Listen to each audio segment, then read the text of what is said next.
whether these elections will be free and fair or not? Yeah, this is a huge setback in terms of people having confidence in the Electoral Commission. A lot of people that have always had trust issues, they think that the Commission is incapable of delivering a free and fair election. And so this is just a testament to the fears that people have. And we only hope that the Commission can do better and be able to deliver that fair and fair to regain the confidence of the people. The opposition parties are calling for a boycott of the elections. What is the likelihood of this happening? And what is the Prime Minister's response to this, Felix Muloa? Well, of course, the Prime Minister is not with the opposition. He disagrees that there should be a boycott.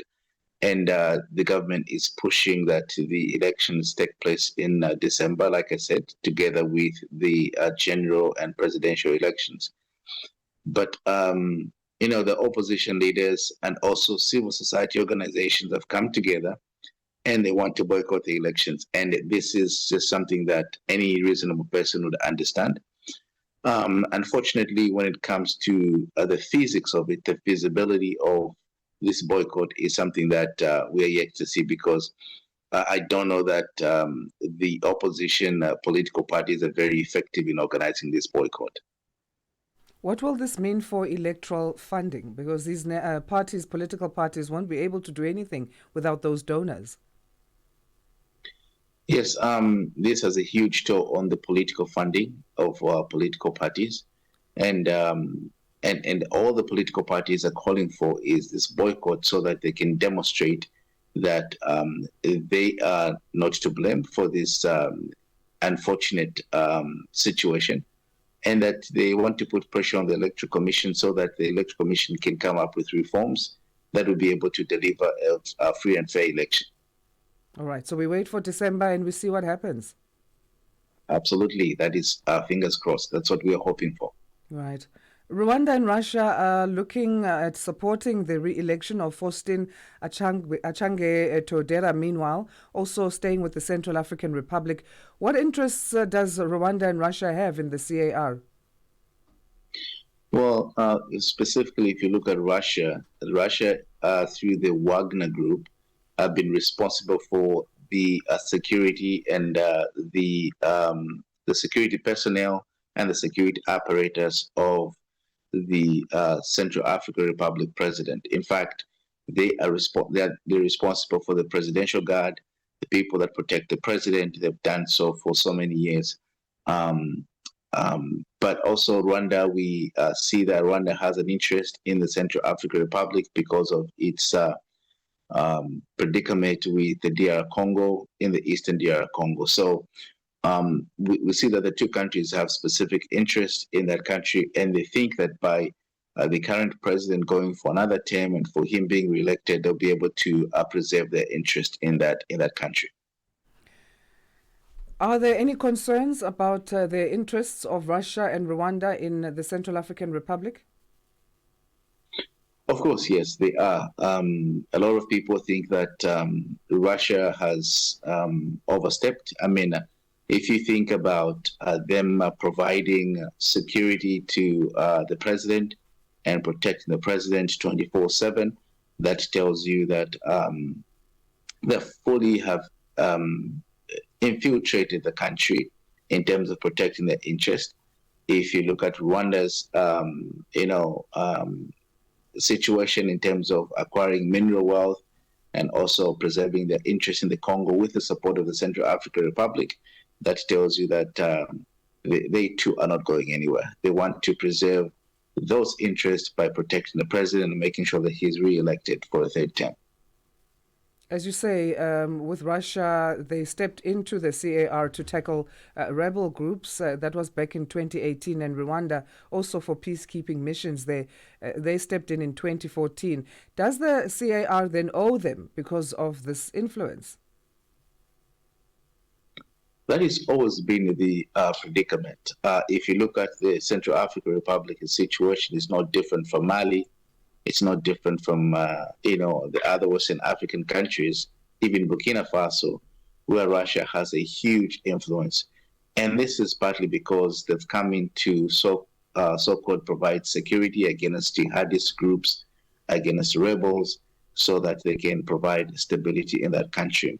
So it is more like a trade-off. But the question is, how far do they go in terms of stepping over the line?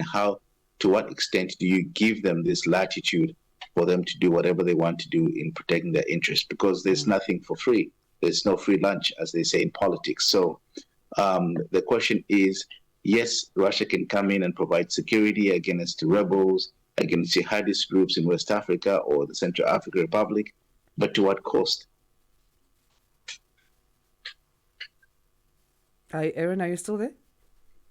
All right. Yes, I'm still. Let's move to Cameroon now. The president of the country, Paul Biya, Africa and the world's oldest serving president, has brushed off concerns that he's not healthy enough to rerun for elections as he announced he will be.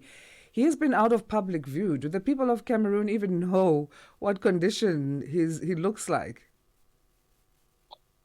No, I think that Paul Biya is a nuisance when it comes to, he's the best excuse for failed leadership in Africa. I mean, he's 92 years old now. He was elected first in 1982, and he wants to seek re-election at 92 years old. But what is actually very obvious to the people of Cameroon is that this is not the man that is making the decisions. This is why he's not seen in the public. This is why people don't know where he is. People don't know about his health condition. But yet we have the so-called regime speaking on his behalf that he wants to run for re-election. And this would just be disastrous for Cameroon. Who could be running the country then, if, in terms of those speculations that he might not even be running the country at this stage, and he's doing this on somebody else's behalf? Yeah, there are people that have a tight grip on him. There's a cartel. There are people that have interests to protect. This could be closest allies, could be his comrades. It could be anybody that is close to him that still want to use his name to propel their stay in power. But it is completely obvious that a man who cannot probably even use the bathroom by himself would want to run the country at 92 years old. Yeah, it is insane. What would the succession process in Cameroon look like if Biya were to prove too ill to rerun or even die? He's 92 years old. The country has had just 2 presidents since independence. Does it even know how to restore public order and run things democratically?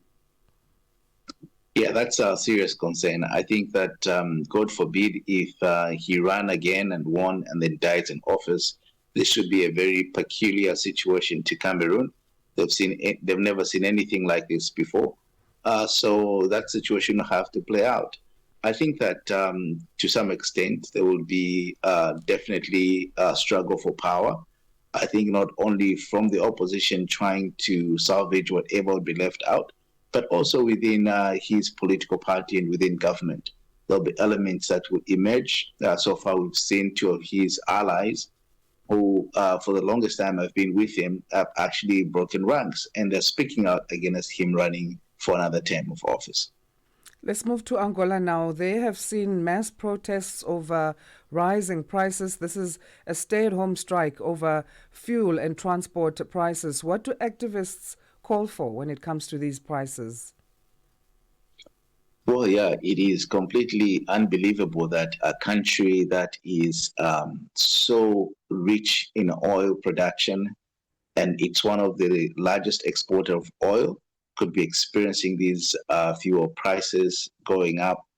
And this has actually called for civil society, political parties to come together and condemn the MPLA, which is the ruling party, for basically what they think is failed leadership, and also for making sure that they agitate for some kind of change. Remember, the MPLA, the ruling party, has been ruling Angola since the 1970s, since inception. It is part of the liberation movements in the region. Therefore, it has, to some people, it has overstayed in power. And so they want some change. And I think that the fuel prices going up and food shortages and commodity prices going up is definitely an opportunity for people to voice out against a ruling party that has been there since the beginning. So, what has the response of the MPLA been to the protest action, the People's Movement for the Liberation of Angola Party?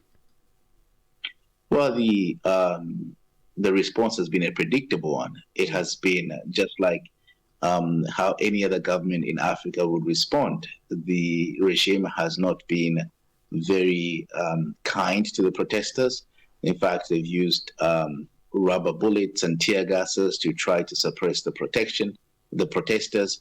And this is why you've seen that now the protesters are calling for a stay-home protest, because initially they've been out on the streets. They've been trying to agitate for these kind of protests out in the streets. But now they want to stay home and completely bring the country to a standstill, so that nobody goes to work, nobody does anything, and then that perhaps the government can feel the impact of these protests. And in those initial stages of protests, having been outside or on the streets, have there been any reports of injuries or any arrests? Yeah, there have been reports of arrest by a few civil society organizers. There have been, one incident where we know that someone was injured by the police. But these instances will continue to increase or to be on a rise as long as the MPLA responds, or the government responds in a manner that it is responding so far, with a brutal force. And but the situation is not as bad as we see in Kenya, but it can escalate. Yeah, because we know in Kenya it started as something that we'd never thought would be where it is now. Let's move to Gabon, though. They've launched the electoral process for September's local and legislative elections. What can you tell us here? Well, Gabon is an interesting unfolding event because, as you are aware, the president, military leader, general turned politician, is trying to make these reforms. And I think that he's doing so to appeal or appease the international community, as well as to be acceptable among the international community. If you remember, not so long ago, Gabon has now been readmitted into the Commonwealth countries. And this is because of these changes that the now politician and president is making. Before, Gabon was isolated after the coup. And so I think that they are in a rush to prove to the world that they've actually become a democratic state after the coup, and that they're making these changes in the best interest of democracy. Also in Gabon, the Commonwealth has decided to lift the suspension of the country, Gabon. What will now the Gabon benefit in terms of the support it receives from the Commonwealth?